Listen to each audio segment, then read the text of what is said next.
আ হ্যাঁ আ হ্যাঁ হ্যাঁ ও খ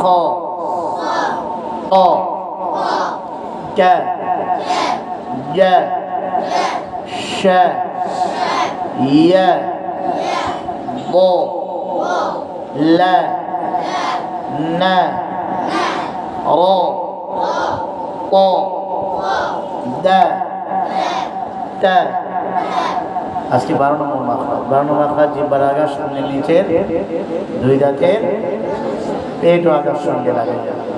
এদিকে খেয়াল করেন, সদ আদায় করার সময় জিহ্বার আগার নিচের দাঁতের আগায় লাগবে। কি বললাম বলেন?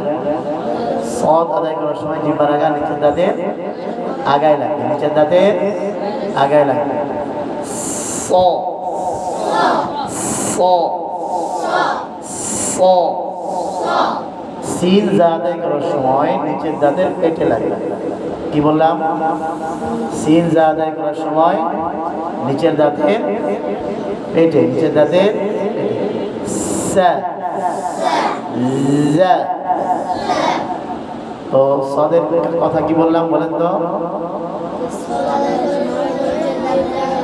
জিহ্বার আগা নিচের দাঁতের আগার সঙ্গে লাগবে। সিন যা আদায় করার সময় কোথায় লাগবে? নিচের দাঁতের পেটে। হ্যাঁ, এবার নিচের দাঁতের আগায় লাগাম, সদ আদায় করে স স স স স স স স সা। কোথায় লাগবে? সা কোথায় লাগবে? নিচের দাঁতের পেটে। কথাটা মনে রাখবো, ঠিক আছে ইনশাআল্লাহ? কঠিন হয়ে গেল?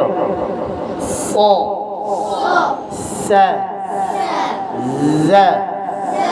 জায়ের মধ্যে সিফাত হলো যার খাওয়া ইস্তেমালিন বিদায় ইসমাত সফি, বাতাস বন্ধ আওয়াজ চালু। কি বললাম? বাতাস বন্ধ আওয়াজ চালু। নামাজের মতো বসেন সবাই, হেলান ছাড়া, বাতাস বন্ধ আওয়াজ চালু। জা জা